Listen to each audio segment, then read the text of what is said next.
الحمد لله نحمده ونستعينه ونستغفره ونؤمن به ونتوكل عليه ونعوذ بالله من شرور أنفسنا ومن سيئات أعمالنا من يهده الله فلا مضل له ومن يضلله فلا هادي له ونشهد أن لا إله إلا الله وحده لا شريك له ونشهد أن سيدنا ومولانا محمدا عبده ورسوله صلى الله تعالى عليه وعلى آله وأصحابه وسلم تسليما كثيرا أما بعد فأعوذ بالله من الشيطان الرجيم بسم الله الرحمن الرحيم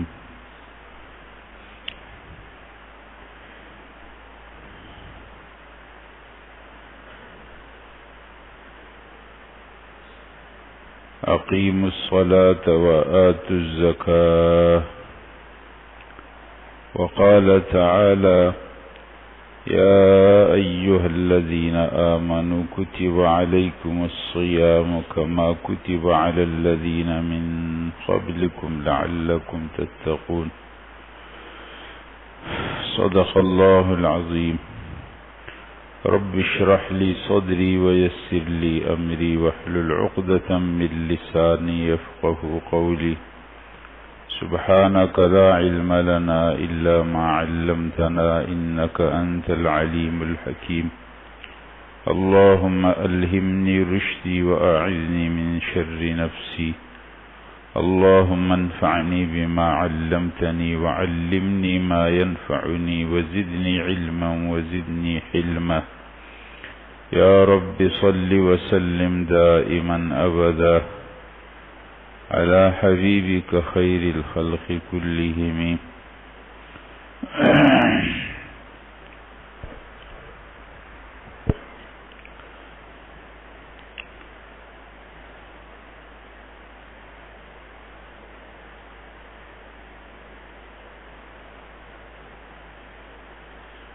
اللہ جل جلالہ کی صفات میں سے ایک صفت ہے الودود.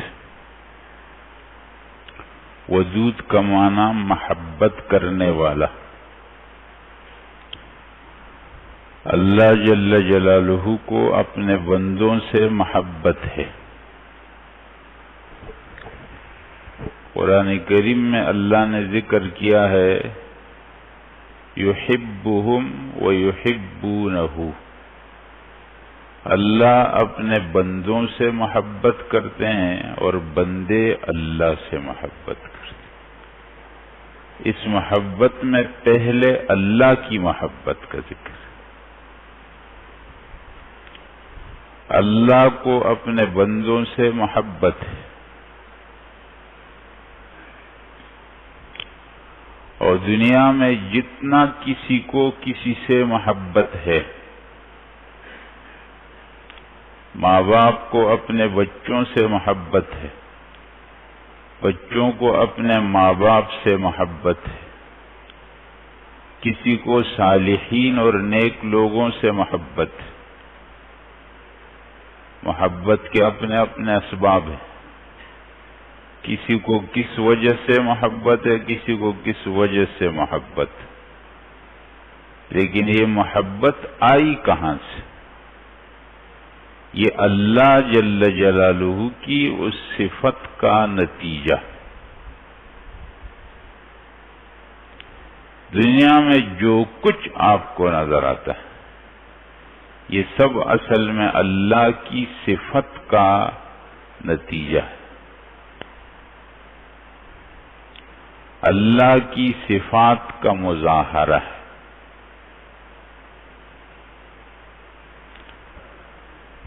تو اللہ جل جلالہ کی صفت محبت ہے. اللہ محبت کرتے ہیں اور بندوں سے اس بات کا مطالبہ ہے کہ وہ اللہ سے محبت کریں. رسول اللہ صلی اللہ علیہ وسلم نے دعا مانگی، اللہم انی اسألک حبک، اے اللہ میں آپ سے آپ کی محبت کا سوال کرتا ہوں، میں سائل ہوں، مانگتا ہوں آپ سے کہ میرے دل میں اپنی محبت پیدا کرتے، وحب من یحبک، اور ان لوگوں کی محبت بھی آپ سے مانگتا ہوں جو آپ سے محبت کرتے، میرے دل میں ان لوگوں کی محبت ڈال دے جو آپ سے محبت کرنے والے، وحب عمل یقربنا الی حبک، اور اللہ اس عمل کی محبت بھی آپ سے مانگتا ہوں جو مجھے آپ کی محبت کے قریب لیا۔ رسول اللہ صلی اللہ علیہ وسلم کی دعائیں دیکھو، کیسا مانگنے کا طریقہ آتا، اے اللہ میں آپ سے آپ کی محبت کا سوال کرتا ہوں اور ان لوگوں کی محبت بھی جو آپ سے محبت کرتے ہیں، اور اس عمل کی محبت بھی جو آپ سے محبت کا ذریعہ بنے۔ جس دل میں اللہ کی محبت آئے گی وہ دل پاک ہو جائے گا، اور جس دل میں اللہ کے سوا کسی اور کی محبت ہوگی وہ دل گندا ہو جائے گا۔ اللہ کی محبت سے دل پاک ہوتے ہیں، غیر اللہ کی محبت سے دل گندے ہو جاتے ہیں۔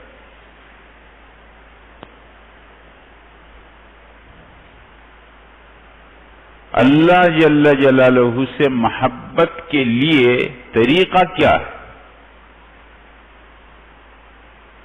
اللہ جل جلالہ سے محبت کے لیے طریقہ اللہ جل جلالہ کا دین ہے۔ جب آپ اس پہ چلتے ہیں تو خود بخود اللہ سے محبت پیدا ہوتی۔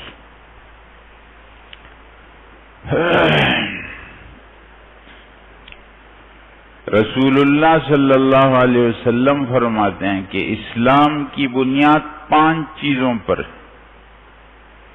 اسلام کے جو ارکان ہیں وہ کتنے ہیں؟ 5۔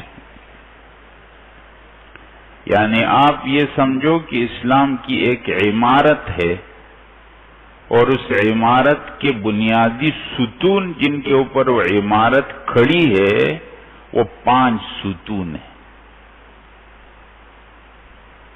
اس میں جو مرکزی ستون ہے وہ گرے گا تو عمارت گر جائے گی، وہ تو ہے لا الہ الا اللہ محمد الرسول اللہ کی گواہی۔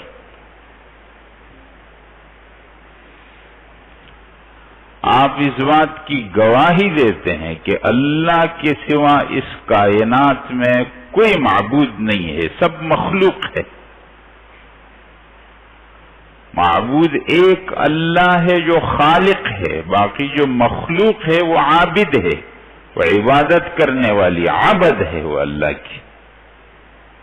ان کل من فی السماوات والارض الا آتی الرحمن عبدا، آسمان اور زمین میں جو کچھ ہے وہ سب اللہ کے سامنے عبد بندہ ہے۔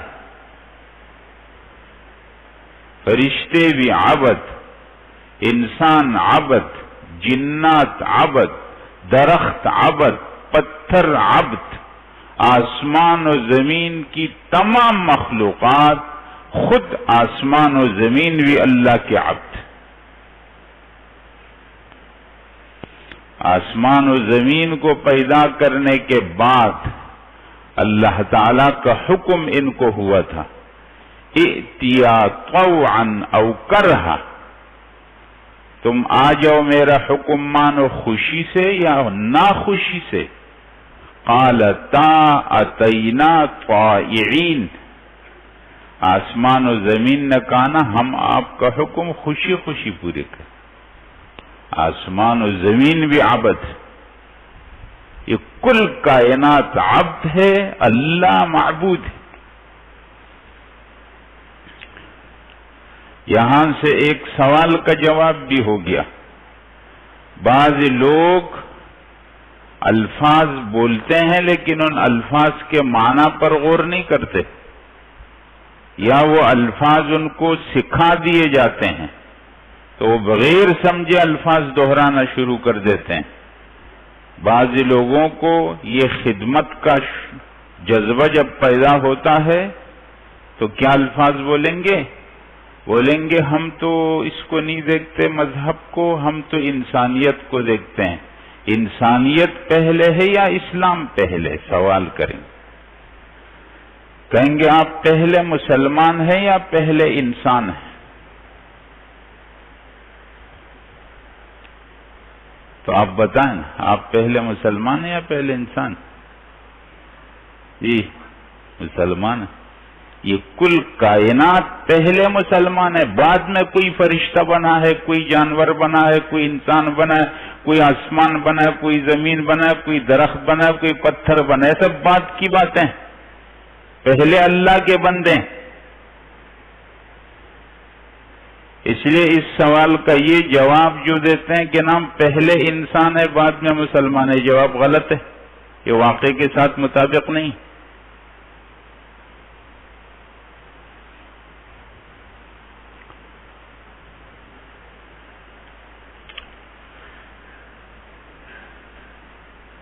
تو اسلام کی بنیاد کتنی چیزوں پر ہو گئی حضرت؟ 5 چیزوں پر. اس میں پہلے نمبر پر لا الہ الا اللہ محمد الرسول اللہ کی گواہی. اور اس گواہی کا مطلب یہ ہے کہ یہ کل کائنات اللہ کی بندہ ہے اور معبود اور الہ ایک اللہ ہے. اور حضرت محمد صلی اللہ علیہ وسلم اس اللہ معبود برحق کے پیغمبر ہیں مخلوق کی طرف.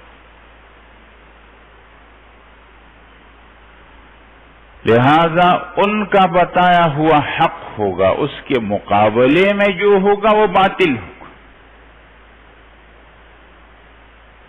اس بات کی گواہی دینی ہے.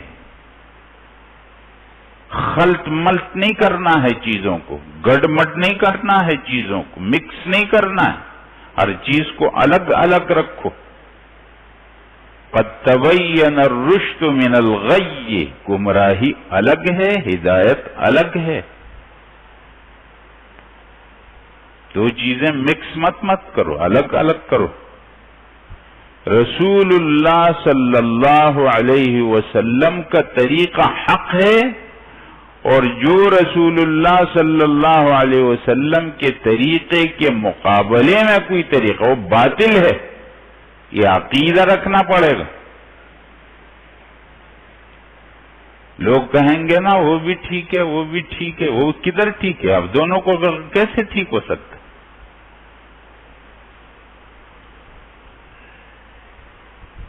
جب آپ کے عقیدے کے اندر دو غلط چیزیں مکس ہو گئی تو آپ کا عمل بھی مکس ہو جائے گا. آپ نے بوتل کے اندر پاک اور ناپاک پانی دونوں ڈال دیا، اب جب آپ پیئیں گے تو وہی ملے گا دونوں کو. پھر آپ نہیں کہیں گے کہ نہ وہ تو ٹھیک تھا وہ غلط بھی تھا تھوڑا والا. بلکہ دنیا کا قانون یہ ہے کہ نتیجہ تابع ہے اخص ارذل کا. نتیجہ اس خراب والی چیز کا آتا ہے. آپ دوائی لے لو، ایک ٹھیک دوائی دے دو، ایک خراب دے دو، تو آپ بیمار ہی ہوں گے. وہ نہیں کہیں گے نا وہ آدھی والی گولی اپنا کام کرے گی.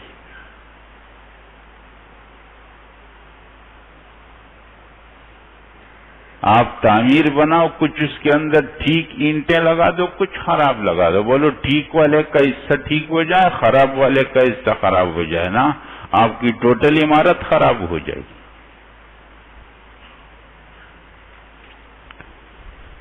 دنیا کا قانون ہے، نتیجہ تابع ہے اس خراب والی چیز کا نتیجہ نکلتا ہے. جب آپ کے عقیدے اور فکر میں دو غلط چیزیں مکس ہو جائیں گی نتیجہ غلط ہو جائے گا. اس لیے اپنے عقیدوں کو صاف رکھو حضرات، عقیدوں کو بالکل پاک صاف رکھو، تردد کی زندگی مت گزارو، شش اور پنج کی زندگی مت گزارو کہ آپ کو معلوم ہی نہیں ہے کہ کیا ٹھیک ہے اور کیا غلط ہے، بس ایک مکس زندگی گزر رہی. بالکل چیزیں واضح واضح کرو. رسول اللہ صلی اللہ علیہ وسلم کا طریقہ حق طریقہ، اس کے مقابلے میں طریقہ آئے گا، یعنی آپ کو ایسا کرنا پڑے گا کہ رسول اللہ صلی اللہ علیہ وسلم کا طریقہ ہٹا کر وہ والا طریقہ لینا پڑے گا تو باطل ہوگا. یعنی آپ اپنی زندگی کے وقت میں، یہ آپ کا وقت ہے نا جس میں آپ کچھ کام کرتے ہیں، اس وقت کی مثال ایسی ہے جیسے سیٹ ہوتی ہے بس کی یا جو بھی سواری ہے، اس سواری کی جو سیٹ ہے جب آپ اس میں ایک سواری کو بٹھائیں گے تو ایک سواری کو ہٹانا پڑے گا. اب آپ کہو کہ اسی ایک وقت میں رسول اللہ صلی اللہ علیہ وسلم کا طریقہ بھی آ جائے اور دوسرا بھی آ، دونوں نہیں، ایک کو کرنا پڑے ایک کو چھوڑنا پڑے. اب آپ اس سیٹ کے اوپر کون سی سواری کو بٹھاتے ہیں؟ رسول اللہ صلی اللہ علیہ وسلم کا طریقہ اس کے اوپر بٹھاتے ہیں یا دوسرا والا بٹھاتے ہیں؟ رسول اللہ صلی اللہ علیہ وسلم کا طریقہ حق ہے. اس بات کو جتنا پاک کر دیں گے اپنے دلوں کے اندر، ہماری زندگی پاک ہو جائے گی. بہت مختصر سی زندگی ہے، کیوں اس کو اتنا گڑ مٹ کر کے گزارا جائے؟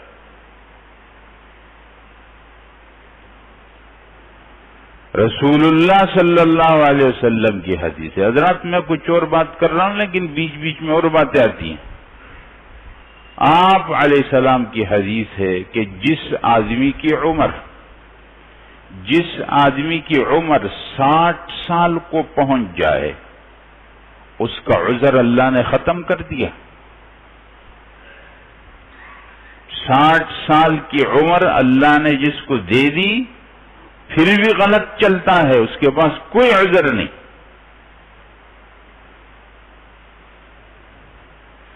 اس لیے میں تو حضرات سب سے کہتا ہوں لیکن خاص طور پر ان حضرات کو خاص طور پر کہتا ہوں، حضرات جن کی عمر اس عمر کو پہنچ چکی ہے وہ ابھی بھی اپنی زندگی میں سنجیدہ نہیں ہے، تو وہ اپنی عمر کے اور کس حصے کا انتظار کر رہے ہیں کہ وہاں پہنچ کر وہ سنجیدہ بنیں گے؟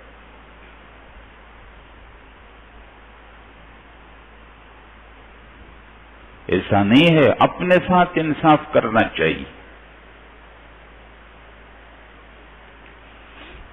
اسلام کی بنیاد 5 چیزوں پر ہے. پہلے نمبر پر ہوگی لا الہ الا اللہ محمد الرسول اللہ کی گواہی. یہ وہ مرکزی ستون ہے کہ گرے گا تو عمارت نیچے آ جائے گی. اس کے بعد 4 چیزیں: نماز، زکوٰۃ، روزہ، حج. اور یہ چاروں چیزیں جن کو ہم عبادات کہتے ہیں، اسلام میں عبادات کا جو شعبہ ہے نا اس میں یہ چیزیں ہوتی ہیں. یہ سب اللہ سے محبت کا مظاہرہ ہے. دنیا میں جب کسی کو کسی سے محبت ہو جاتی ہے اور لوگ عشق مجازی کے اندر گرفتار ہو جاتے ہیں، اللہ بچائے سب کو. کوئی کسی کی محبت میں گرفتار ہو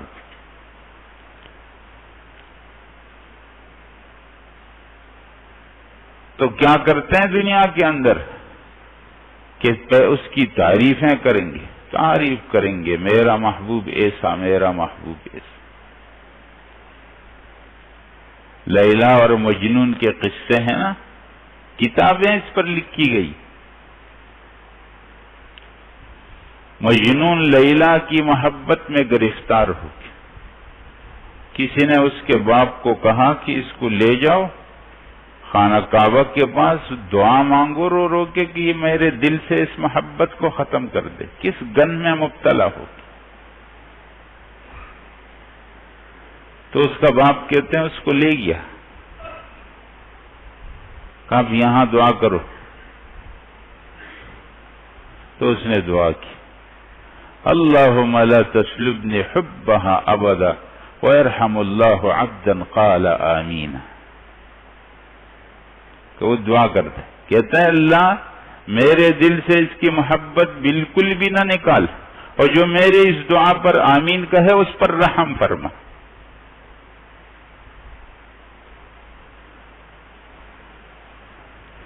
لیلا کے در و دیوار سے جب گزرتا تھا تو وہ شعر پڑھتا تھا.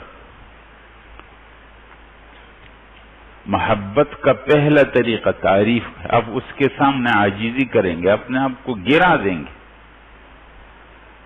حضرات ہم کو محبت ہے اللہ جل جلالہ سے، اللہ جل جلالہ سے، اور اس اللہ جل جلالہ کے سامنے مسلمان اپنی محبت کا اظہار کرتے ہیں. ادب سے وضو کرے گا، اپنے آپ کے ظاہر کو پاک کرے گا. دیکھو انسان جب کپڑے پہنا ہوا ہو تو اس کا بدن تو سب چھپ جاتا ہے، اس کے جو اعضاء نظر آتے ہیں وضو میں وہ سب نظر آنے والے اعضاء کو صاف کیا جاتا ہے. چہرے کو دھو لو، ہاتھ کو دھو لو، پیر کو دھو لو، سر پر مسک، ظاہر کو پاک. کتنا بہترین دین ہے ہم لوگوں کے، اللہ کی کتنی نعمت. رسول اللہ صلی اللہ علیہ وسلم صحابہ سے پوچھتے ہیں بتاؤ اگر کسی آدمی کے دروازے پر ایک نہر گزری ہے جس میں وہ دن میں 5 مرتبہ نہاتا ہے، اس آدمی کے جسم پر کچھ میل کچیل رہے گا؟ کہا نہیں رہے گا جب 5 مرتبہ آدمی رہے. فرمایا یہی مثال ہے نماز کی. جو آدمی 5 مرتبہ وضو کر اپنے ظاہر کو پاک کرے گا تو یہ تو ظاہر پاک ہو گیا، 5 مرتبہ اللہ کے سامنے نماز پڑھے گا، اس کا باطن گناہوں سے بھی ایسے ہی پاک ہو جائے.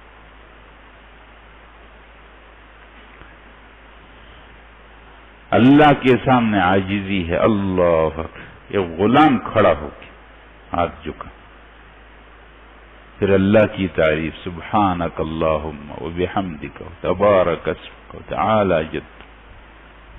تو ادب سے کھڑا ہے، ہاتھ باندھے، پھر جھک کے اللہ کے. کسی کے سامنے جھکتے نہیں ہیں دنیا کے اندر.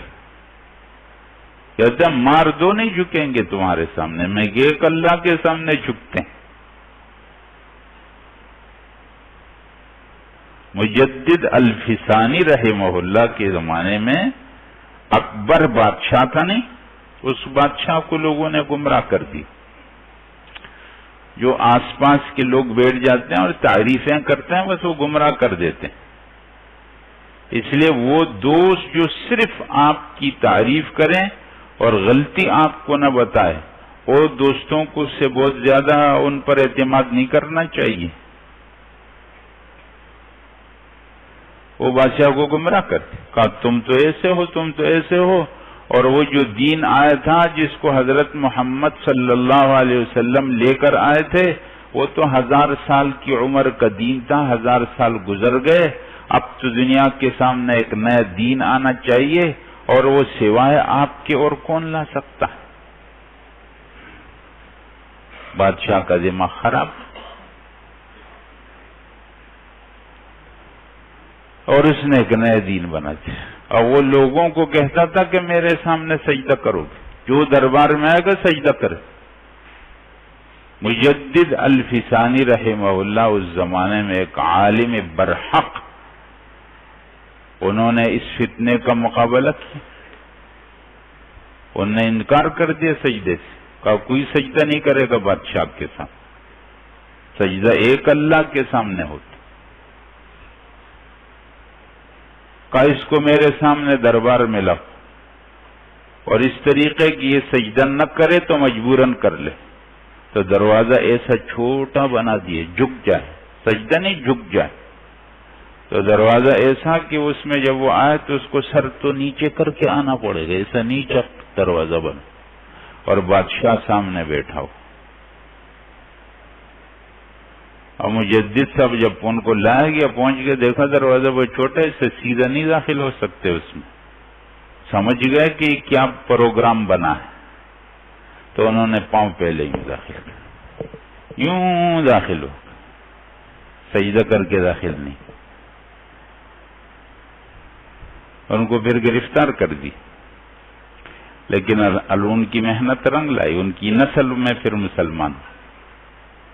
سجدہ ایک اللہ کے سامنے, اللہ کے سوا کسی کے سامنے سجدہ نہیں.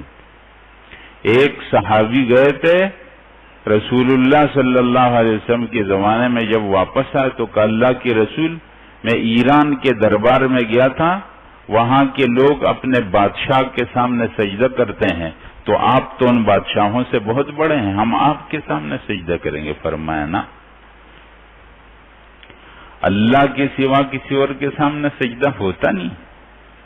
اگر بالفرض اجازت ہوتی کہ کوئی آدمی کسی انسان کو سجدہ کرے, تو میں بیوی کو کہہ دیتا کہ اپنے شوہر کو سجدہ کرو, اس لیے کہ شوہر کا اتنا حق ہے, لیکن اللہ کے سوا کسی کے سامنے سجدے کی اجازت نہیں. نماز میں آپ دیکھتے ہیں حضرات اللہ کے سامنے جھک جاتے, رکوع کیا پھر سر لا کر کے لگاتے. کتنا ایک عاجزی کا اظہار ہے, ہم اللہ سے محبت ہے. سبحان ربی العظیم, میرا رب پاک ہے جو عظیم ہے, میرا رب پاک ہے جو عظیم. حضرات ہر عمل کو جب آپ توجہ سے نیت کو خالص کر کے کریں گے, اس عمل کا اثر ہو جائے گا. نماز میں تو بہت بڑا اثر ہے. نماز میں یہ اثر ہے کہ آپ کی پوری زندگی ٹھیک کر دے گا. اس لیے یہ کہا جاتا ہے, علماء یہ کہتے ہیں, تربیت کرنے والے حضرات یہ فرماتے ہیں کہ اپنی نمازوں کو ٹھیک کرو, اطمینان سے نماز پڑھو. جب آپ کی نماز ٹھیک ہو جائے گی اطمینان, آپ کی زندگی پر اس کا اثر پڑے گا. اطمینان سے نماز پڑھو, اللہ سے محبت. نماز حضرات دنیا کے اندر جس کو کسی سے محبت ہوتی ہے تو اس کا دوسرا طریقہ کیا ہوتا ہے, اس کے نام پہ مال دیتے. اس کا نام آ گیا مال دیتے. مسلمان اپنا مال زکوٰۃ کے نام پر دیتے, اللہ کے نام پر دے, اللہ کی محبت میں دے دو, کوئی مطلب بیچ میں مت رکھو. اس لیے غریب کو جب دیا جائے تو آداب میں سے یہ ہے کہ اس غریب کے اوپر احسان نہ جتلایا جائے, اس غریب کو ستایا نہ جائے. یہ اللہ کی محبت میں اس غریب کے اوپر آپ کا کوئی احسان نہیں.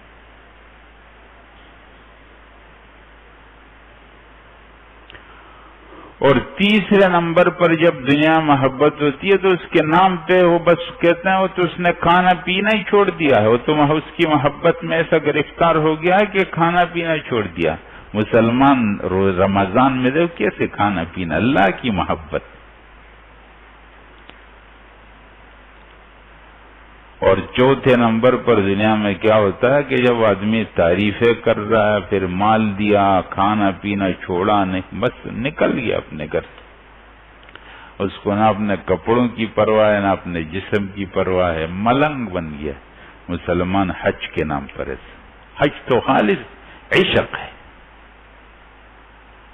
کپڑے دیکھو, 2 چادریں پہنی ہیں بس چلے گئے. وہ کپڑے, وہ جو قمیص بنتی تھی جس میں پتہ نہیں کیا کیا ڈیزائن بنتا تھا, اور شلوار کس طرح ہوتی تھی, اور کپڑا کون سا ہوتا تھا, اور پتہ نہیں کیا کیا اس میں ہوتے, وہ سب چیزیں چھوڑ دی. بس ایک کو لنگی بنانا اور ایک چادر کو اوپر ڈال دینا اور بس.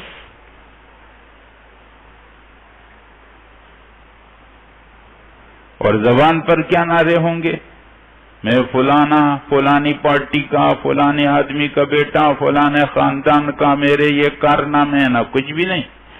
لبیک اللہم لبیک اللہم لبیک, اللہ میں حاضر ہوں, میں حاضر ہوں, میں حاضر ہوں.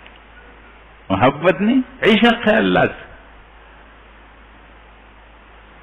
پھر وہاں پہنچ گئے، دیکھا تو کعبے کے گرد چکر لگا رہے، پاگلوں کی طرح چکر لگا، 7 چکر لگا. پھر صفا مروہ کے چکر لگا، پھر جا کے مینا کی وادی میں بیٹھ گیا، کھلا میدان.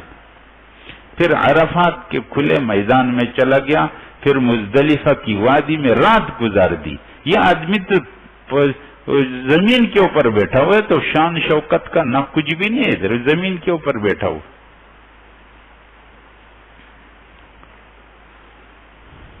وہ مجنون کے بارے میں آتا ہے نا کہ وہ لیلا کے گھر سے گزرتا، ایک دیوار کو چومتا تھا، پھر دوسرے دیوار کو چومتا، اور کہتا تھا امر علی الدیار دیار لیلا اقبل ذا الجدار وذا الجدار وما حب الدیار شغفن قلبی ولكن حب من سکن الدیار.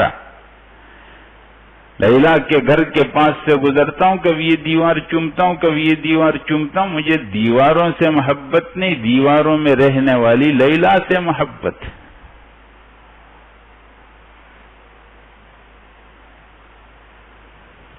محبت غیر اللہ کی آ جائے تو آدمی کیسے ہو جاتا؟ گزر رہا ہے اور سامنے سے اس کا محبوب کی جگہ نظر آئے، محبوبہ کی، تو رک کے قدم رہتے قفا نبکی من ذکر حبیب و منزل بسقط اللواء بین الدخول فحومل. رک جاؤ رک جاؤ رک جاؤ، مجھے تھوڑا رونے دے دو.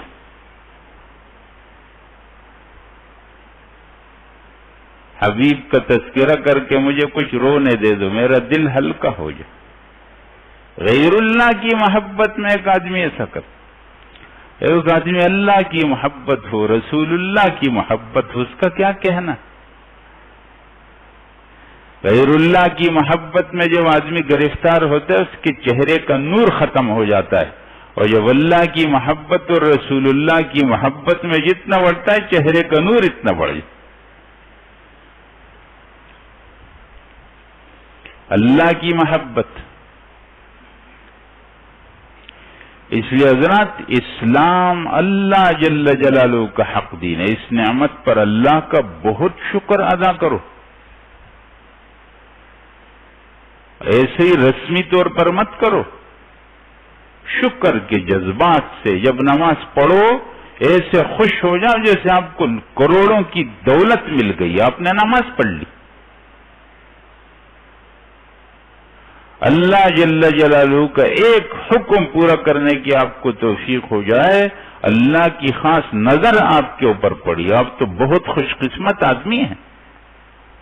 اپنی قسمت پر شکر تو کرو.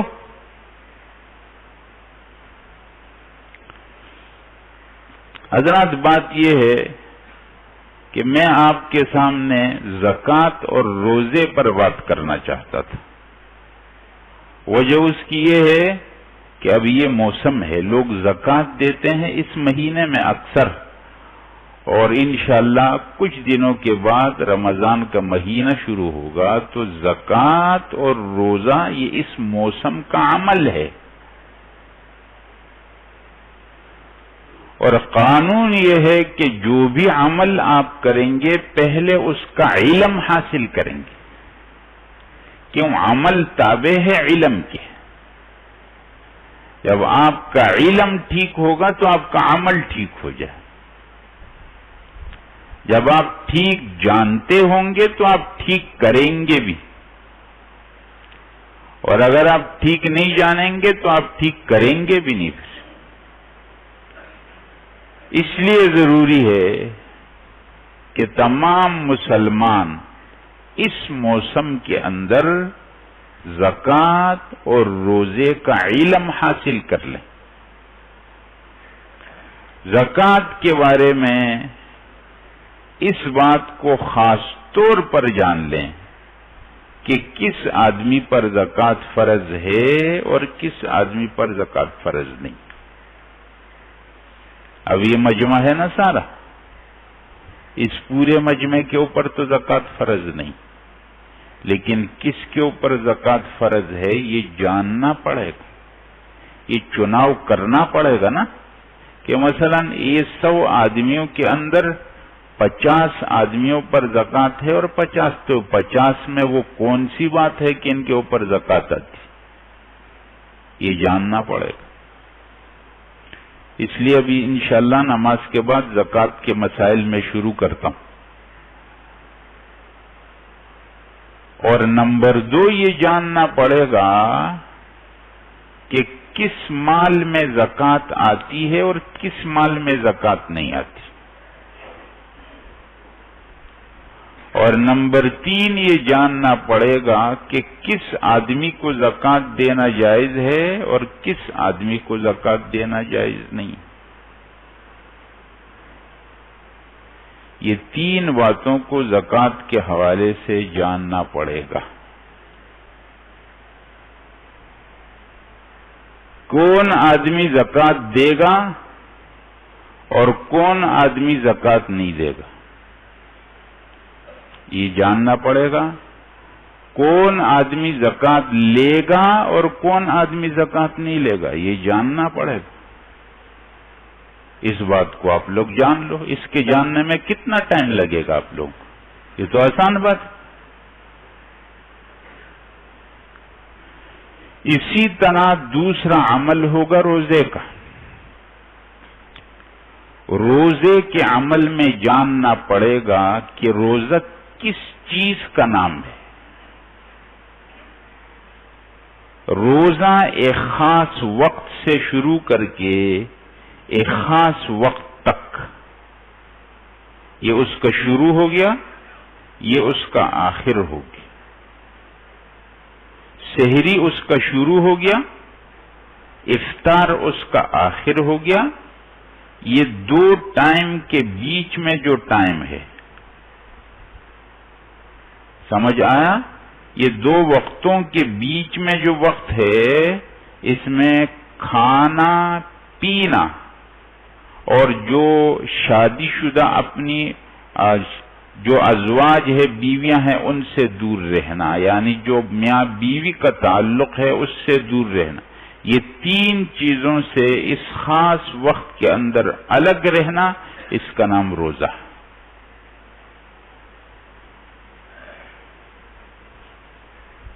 اگر کوئی آدمی نے کھا لیا پی لیا تو کیا بنے گا؟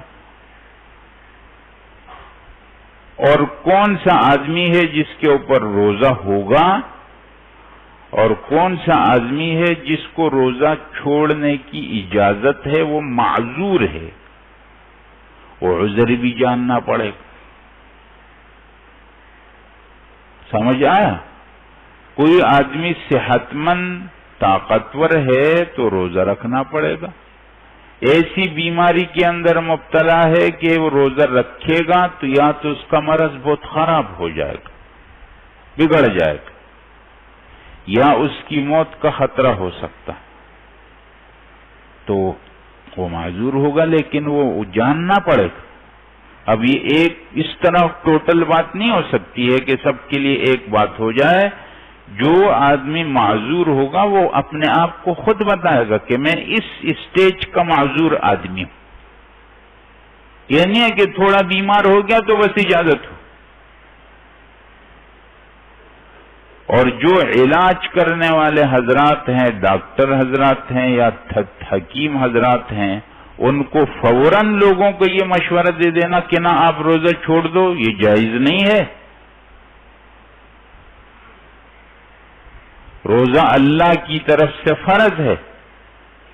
وہ اسٹیج کو دیکھنا چاہیے کہ وہ کس اسٹیج کا بیمار ہے، کس مرحلے کا بیمار، وہ جاننا پڑے گا۔